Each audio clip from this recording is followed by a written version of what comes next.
డబ్బు, అనారోగ్యం, ఉద్యోగం, వ్యాపారం అప్పులతో బాధపడుతున్నారా? వెంటనే జేకేఆర్ గురువు గారికి కాల్ చేసి ఈ వెబినార్ లో జాయిన్ అవ్వండి.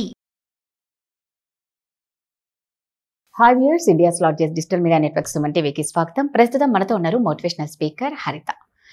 నమస్తే హరిత. నమస్తే రాధా. మనకి ఎక్కడ రక్షణ లేదు, ఎక్కడ సేఫ్టీ లేదు అనేది క్లియర్గా కనిపిస్తుంది. ఎందుకంటే కాపాడాల్సిన తల్లి, కంటికి రెప్పలాగా చూసుకోవాల్సిన తల్లి పిల్లల్ని చంపేస్తుంది, తండ్రి చంపేస్తున్నాడు. ఇదంతా అంటే ఎక్కడ మనకు సేఫ్ ప్లేసో అక్కడ కూడా మనకు ఉండట్లే.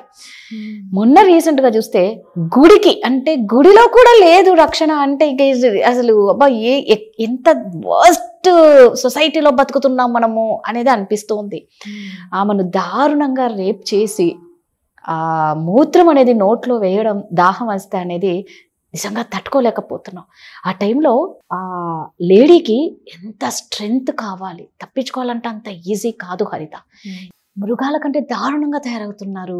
ఆ టైంలో నేను చెప్పలేను Radha. That is beyond my capacitance. నా ఊహకి కంటే కూడా అది మించిపోయింది. ఒక అమ్మాయి సర్వైవ్ అయి బయటకు రావచ్చు, ఒక అమ్మాయి అక్కడే ప్రాణాలు కోల్పోవచ్చు. రైట్. ఈ అమ్మాయి ఎంత విల్ పవర్ లేకపోతే తిరిగి వచ్చి వాళ్ళ మీద కంప్లైంట్ ఇచ్చింది.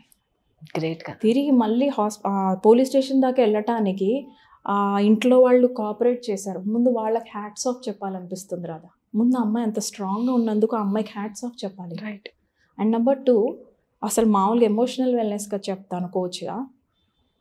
ఇప్పుడు ఏదైనా ప్రాబ్లం వస్తే, ఇప్పుడు గుడిలో నిద్ర అనేది ఆ అమ్మాయి జనరల్గా ఎందుకు చేసి ఉండొచ్చు? ఏదైనా ముక్కుపొడి కదా, ఏదైనా మొక్కు ఉండాలి. అంటే ఆవిడ దేవుణ్ణి ఎంత నమ్మితే గుడికి వెళ్ళి నిద్ర చేసింది.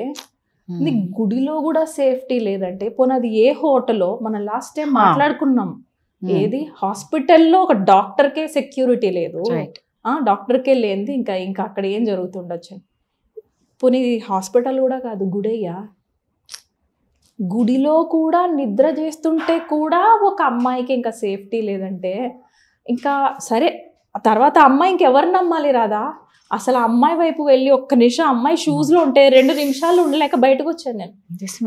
నెక్స్ట్ అమ్మాయి ఎక్కడ హోప్ తెచ్చుకొని ఎవరి దగ్గరికి వెళ్ళి మీట్ అయ్యి ఎవరి దగ్గర ఎక్స్ప్రెస్ చేసి, మనకి ఎవరికైనా బాధ వస్తే ఇంటి దగ్గర దేవుడి గుడిలోకి వెళ్తామో, లేకపోతే మెంటర్ దగ్గరికి వెళ్తామో, లేకపోతే సైకియాట్రిస్ట్ దగ్గరికి వెళ్తామో, బాధపడి బయటికి కక్కుంటాం. ఈ బాధ ఇంకెక్కడ చెప్పుకోవాలి?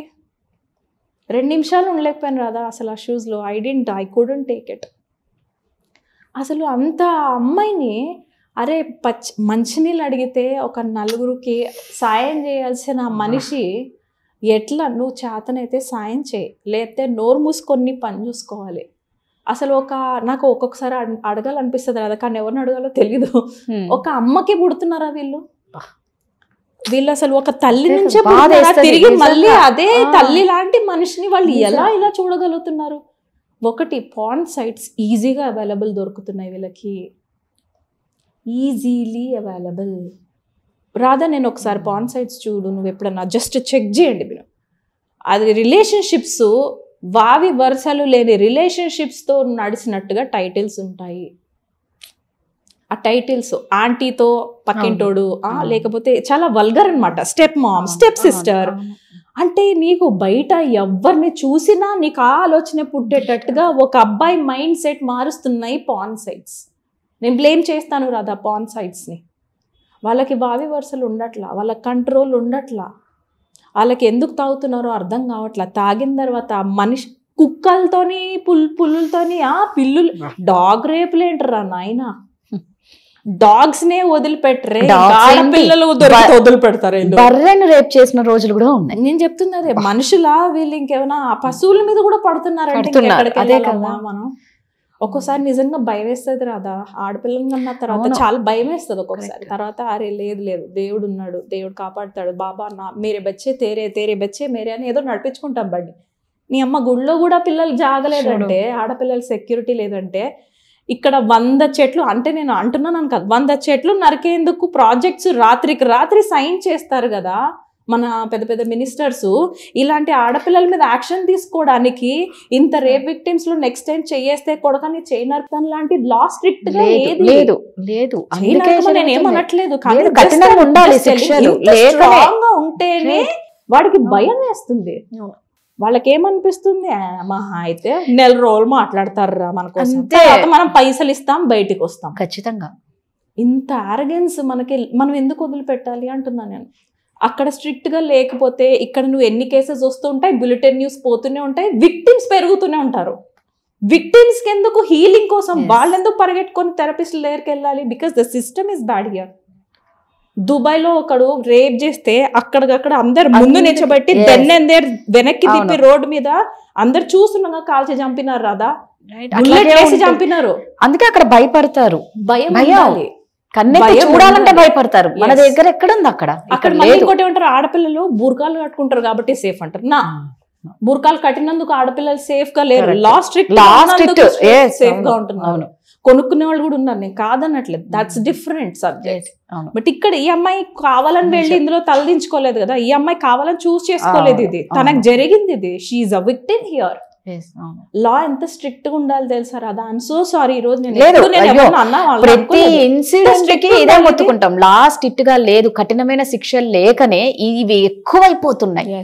ఎప్పుడైతే నువ్వు ఒకరికి నువ్వు ఇచ్చే శిక్ష పక్కనోడికి వణుకు రావాలి.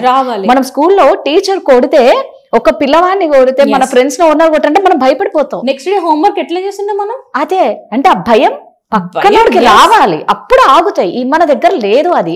నువ్వు అన్నట్టు డబ్బులు ఇస్తారు, బయటకు వచ్చేస్తారు, ఊరి అంటారు. ఆ ఊరికి ఎన్నో సంవత్సరాలు ఒక్కడికి ఒకవేళ ఊరి తీసినా ఏమైపోతుందంటే రెప్పపాటు శిక్ష పోనీ అని వదిలేస్తున్నారు. అది కాదు కదా, బతికుండగానే నరకం చూపించాలి. అదే ఆ శిక్షలు ఎప్పుడైతే పెడితే పక్కనోడు భయపడి చెయ్యడు. ఇవి నువ్వు అన్నట్టు ఏంటంటే విక్టిమ్స్ గుడ్ ఫియర్ ఉండాలి. గుడ్ ఫియర్ ఉండాల్సిందే. నువ్వు సొసైటీలో బతుకుతున్నావు అని అంటే నీకు గుడ్ ఫియర్ ఉండాల్సిందే. నేను ఈ తప్పు యాక్షన్ చేస్తే నాకు ఈ ఊరు శిక్ష పడుద్ది, లేదా నాకు కఠిన కారాగార శిక్ష పడిద్ది, లైఫ్ లాంగ్ నాకు ఇంప్రిజన్మెంట్ పడుతుంది అన్న భయం ఏది అసలు? అదే ఎవరికి భయం.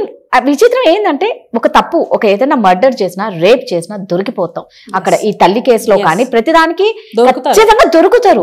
అయినా వీళ్ళు ఏ ధైర్యంతో ఇలాంటి తప్పులు చేస్తున్నారు అనేది అర్థం కావట్లేదు. మనము ఏం చేయగలమంటే as an emotional wellness coach గా రాదా, అది ఓన్లీ నేను టాక్ మాట్లాడే మనం ఇక్కడ చేయగలం అంతే కదా. కానీ మనకు కనెక్ట్ అయితే we have a course called wisdom. అసలు ఇప్పుడు దాకా వ్యూవర్స్ కి ఎప్పుడు చెప్పలా. That's a very deep healing process for women. Wisdom. Yes, wisdom అనే కోర్సు 3 months ఉంటుంది. చాలా డీప్ ఎమోషనల్ వూండ్స్ బయటికి వెళ్తాయి. అది ఎలాంటి వూండ్స్ అంటే, ఒక ఆవిడ వచ్చి మన దగ్గర అబ్బాయిలు అంటే భయం అనమాట. ఏంట్రా ఈ అబ్బాయిలు అంటే ఇవిడ ఇంత భయపడుతోంది అని 3rd week 4th week 6th week దగ్గరికి వెళ్ళేసరికి తెలిసింది తనకే నచ్చకుండా, పర్మిషన్ లేకుండా ఎవరైతే భయంకరంగా టచ్ చేశారో అవి డీప్ వూండ్స్ ఉండిపోయినాయి రాదా. అది ఎవరికి చెప్పుకోలేరు. ఆవిడ ఇప్పుడు ఒక 60 years వచ్చినా కూడా she still carrying those wounds. Now you are safe అని నేను చెప్పి ఇక్కడ బాగానే ఉంది, మీ లైఫ్లో ఇప్పుడు ఆ వూండ్ లేదు, you just leave it there. దానికి గుడ్ స్టోరీ వేసుకొని అక్కడ హీలింగ్ చేయనంత వరకు కూడా దాన్ని వదలలేకపోయింది ఇక్కడ ఏజ్లో. సో ఈ విక్టిమ్ ఎవరైతే ఉన్నారో తను చార్జ్ తీసుకొని, నాకేమీ అనట్లేదు, but she has to go through a therapist. Therapist సెషన్స్కి వెళ్ళాల్సిందే. తను వెళ్ళిన తర్వాతనే తనలో భయాల్ని తను డీల్ చేయదు. ఎన్ని రోజులు ఆవిడ చెప్తున్నాను రాదా, ఎన్ని భయంకరమైన కళలు వస్తాయో తెలుసా. ఎందుకు చీకటి ఉందా, తను దీనికి వెళ్ళాలంటే కూడా భయపడే స్థితికి తీసుకొచ్చారు కదరా. చెప్తున్నాను. ఇంకా సరే ఆ అమ్మాయికి మనం ఏం హెల్ప్ చేయగలం అని అంటే therapist is important for you right now. మీరు నిజంగా ఇట్లా ఇందాక హరిత అన్నట్టు ఎమోషనల్గా ఎవరైనా భారాన్ని బాగా మోస్తున్నారు అంటే, మీలో చెప్పుకోలేని బాధలు ఏమన్నా ఉన్నాయి అంటే దాన్ని ఖచ్చితంగా ఎమోషనల్ వెల్నెస్ కోచ్ హరిత చక్కగా హీల్ చేస్తారు. మీ ప్రాబ్లమ్స్ కన్నా ఒక సొల్యూషన్ కూడా చెప్తారు. ప్రతి దానికి ఒక అడ్వైజర్ అనేది చాలా ఇంపార్టెంట్ అండి. మన ప్రతి ప్రాబ్లంకి ఒక సొల్యూషన్ ఉంటుంది. దాన్ని మనం యూజ్ చేసుకోకపోతేనే ప్రాబ్లమ్స్ క్రియేట్ అవుతాయి. ఓకేనా? సో ఎవరైనా సరే ఇంట్రెస్ట్ ఉంటే కింద స్క్రోల్ అవుతున్న నెంబర్కి కాల్ చేసి హరితతో కాంటాక్ట్ అవ్వండి. Thank you. Thank you Radha.